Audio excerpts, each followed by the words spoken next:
أشهد أن محمد رسول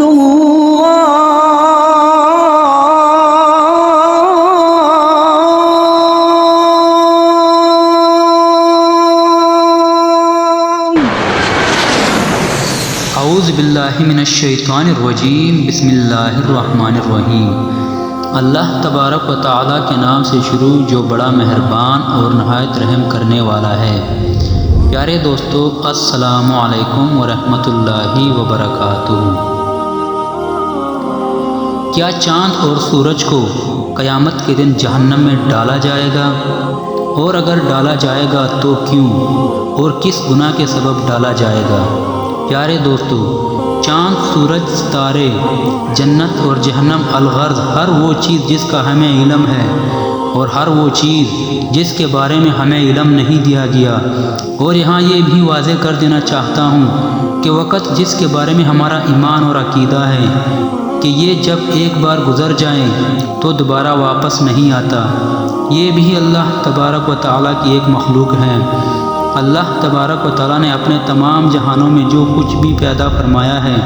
اور تمام مخلوقات کو اللہ تبارک و تعالیٰ نے اس دنیا میں کیے گئے اعمال کے نتائج میں جزا و سزا کے لیے پیدا کیا ہے۔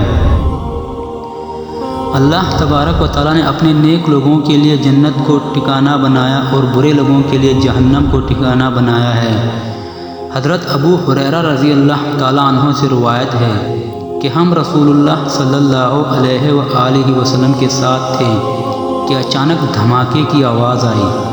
رسول اللہ صلی اللہ علیہ وآلہ وسلم نے دریافت فرمایا کہ کیا تمہیں معلوم ہے کہ یہ دھماکے کی آواز کیسی ہے؟ صحابہ کرام رضی اللہ تعالیٰ عنہ نے عرض کیا کہ اللہ اور اس کا رسول ہی بہتر جانتے ہیں۔ تب رسول اللہ صلی اللہ علیہ وآلہ وسلم نے ارشاد فرمایا کہ یہ ایک پتھر تھا جو آج سے 70 سال پہلے جہنم میں پھینکا گیا تھا اور وہ آگ میں گرتا چلا جا رہا تھا اور وہ جہنم کی تہ تک پہنچا ہے۔ صحیح مسلم۔ حضرت انس بن مالک رضی اللہ تعالیٰ عنہ سے روایت ہے کہ رسول اللہ صلی اللہ علیہ وآلہ وسلم نے ایک آیت تلاوت فرمائی جس کا ترجمہ ہے: مومنوں، اپنے آپ کو اور اپنے اہل و عیال کو آتش جہنم سے بچاؤ جس کا ایندھن آدمی اور پتھر ہیں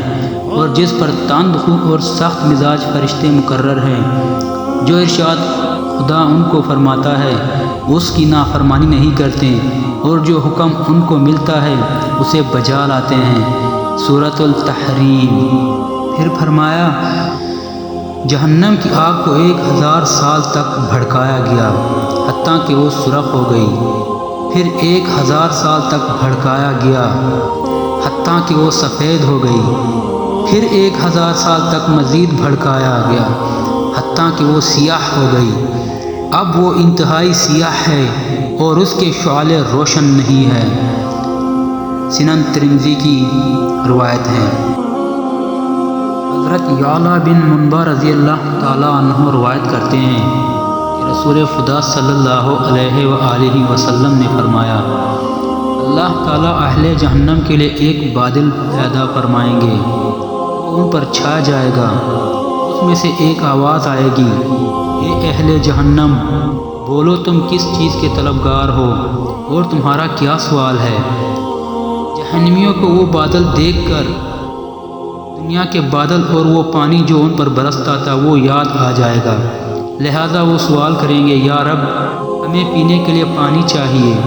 لہذا ان پر طوق برسیں گے جو ان کے پہلے طوقوں میں اضافہ ہو جائیں گے، ان پر زنجیریں برسے گی جو ان کی پہلی زنجیروں میں اضافے کا سبب ہوگی، اور آگ کے شعلے برسیں گے جو جہنم کی آگ کو 2 چاند کر دیں گے۔ سیدنا ابن عباس رضی اللہ تعالیٰ عنہما فرماتے ہیں سورج، چاند اور ستاروں کو لپیٹ کر بے نور کر کے سمندروں میں ڈال دیا جائے گا اور پھر مغربی ہوائیں چلیں گی اور آگ لگ جائے گی، جبکہ ایک مرفوع حدیث میں ہے کہ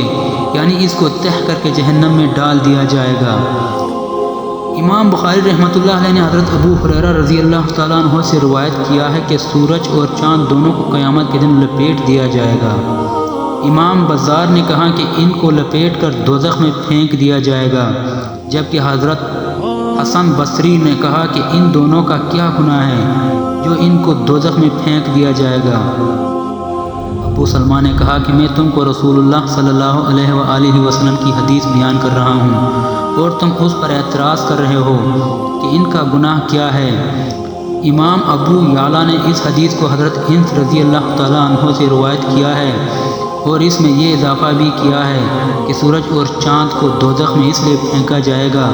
تاکہ سورج اور چاند کی عبادت کرنے والے ان کا انجام دیکھ لیں۔ ایک اور روایت میں ہے کہ رسول خدا صلی اللہ علیہ وآلہ وسلم فرماتے ہیں کہ سارے ستارے اور جن جن کی اللہ کے سوا عبادت کی گئی سب جہنم میں گرا دیے جائیں گے، صرف عیسیٰ علیہ السلام اور بی بی مریم علیہ السلام بچ رہیں گے۔ مروی ہے کہ اس میں کوئی شک نہیں کہ سورج اور چاند بھی وہ چیزیں تھیں جن کی لوگ اللہ کے سوا پوجا کیا کرتے تھے، حالانکہ وہ دونوں جمادات میں سے ہیں اور وہ آگ میں داخل ہونے کے بعد بھی عذاب میں مبتلا نہیں ہوں گے، اور وہ اس میں صرف اس لیے داخل ہوں گے تاکہ ان کی پوجا کرنے والے لوگ ذلیل اور خوار ہو، اس لیے نہیں کہ یہ دونوں گناہ گار ہیں، جیسا کہ اس کے بارے میں فرمان ہے کہ اگر وہ دونوں معبود ہوتے تو آگ میں داخل نہ ہوتے اور وہ سب اس میں ہمیشہ رہیں گے۔ اور یہی بات ان پتھروں کے بارے میں بھی صادق ہیں جنہیں اللہ تبارک و تعالیٰ نے جہنم کی لکڑی بنا دیا ہے، جیسا کہ اس کا فرمان ہے کہ آگ کی لکڑی اور وہ لوگ اور پتھر ہیں، کیونکہ یہ واضح ہے کہ پتھر گناہ نہیں کرتے۔ پیارے دوستو، امام مسلم نے حضرت انس بن مالک کی روایت نقل کی ہے کہ حضرت انس بن مالک فرماتے ہیں کہ ہم نبی کریم صلی اللہ علیہ وآلہ وسلم کے ساتھ تھے، آپ صلی اللہ علیہ وآلہ وسلم ہنس پڑے، پھر فرمایا ہے کہ مجھے کیوں ہنسی آئی؟ ہم نے عرض کیا کہ اللہ اور اس کا رسول بہتر جانتے ہیں۔ آپ صلی اللہ علیہ وآلہ وسلم نے فرمایا، قیامت کے دن بندہ اپنے رب سے جو بات کرے گا اس سے مجھے ہنسی آ گئی۔ بندہ کہے گا، اے رب، کیا تو نے مجھے ظلم سے بچایا نہیں اور منع نہیں کیا؟ پروردگار کہے گا، کیوں نہیں؟ پھر بندہ کہے گا، بس آج میں اپنے متعلق اپنی جان کے سوا کسی کی گواہی قبول نہیں کرتا۔ اللہ تبارک و تعالیٰ فرمائیں گے، آج تجھ پر تیری ذات کی ہی گواہی کافی ہو جائے گی، اس کے علاوہ ہم کرامن کاتبین کی گواہی بھی پیش کریں گے۔ اللہ تبارک و تعالیٰ اس کے منہ پر مہر سکوت ثبت فرما دیں گے اور اس کے اعضاء کو حکم دیں گے کہ بولو، بس اس کے تمام اعضاء اس کے اعمال کی گواہی دیں گے۔ پاؤں کہیں گے کہ یہ مجھ پر گناہ کی طرف گیا ہے، آنکھیں کہیں گی کہ اس نے میرے ذریعے سے نامحرم عورتوں کو دیکھا ہے، پھر اس کے اعضاء کے درمیان بات چیت ہوگی، اپنے اعضاء پر برہم ہو کر کہے گا کہ تم پر پھٹکار پڑے، میں تو تمہارے لیے ہی کوشش کر رہا تھا کہ تم جہنم کی آگ سے بچ جاؤ۔ روایت صحیح مسلم۔ پیارے دوستو، حضرت ابو سعید خدری رضی اللہ تعالیٰ عنہ روایت نقل کرتے ہیں کہ رسول اللہ صلی اللہ علیہ وآلہ وسلم نے فرمایا، قیامت کے دن کافر شخص کو اس کے اعمال سے آگاہ کیا جائے گا، وہ انکار کرے گا اور جھگڑے گا، پھر اسے کہا جائے گا کہ یہ تیرے پڑوسی تجھ پر گواہی دیتے ہیں، وہ کہے گا یہ تو جھوٹ بولتے ہیں، پھر کہا جائے گا اچھا یہ تیرے اہل و عیال اور خاندان والے تجھ پر گواہی دیتے ہیں، یہ پھر کہے گا کہ یہ بھی جھوٹ بولتے ہیں، کہا جائے گا تم قسم اٹھاؤ، وہ قسم اٹھائیں گے، وہ تب بھی نہیں مانے گا تو اللہ تعالیٰ ان کو خاموش کر دیں گے اور اس کی زبان اور دیگر اعضاء و جوارح اس کے خلاف گواہی دیں گے، پھر اس کو جہنم میں داخل کر دیا جائے گا۔ اللہ تبارک و تعالیٰ سے دعا ہے کہ ہمیں جہنم کی آگ سے محفوظ فرمائے اور ہمارا ٹھکانہ جنت الفردوس میں عطا فرمائے،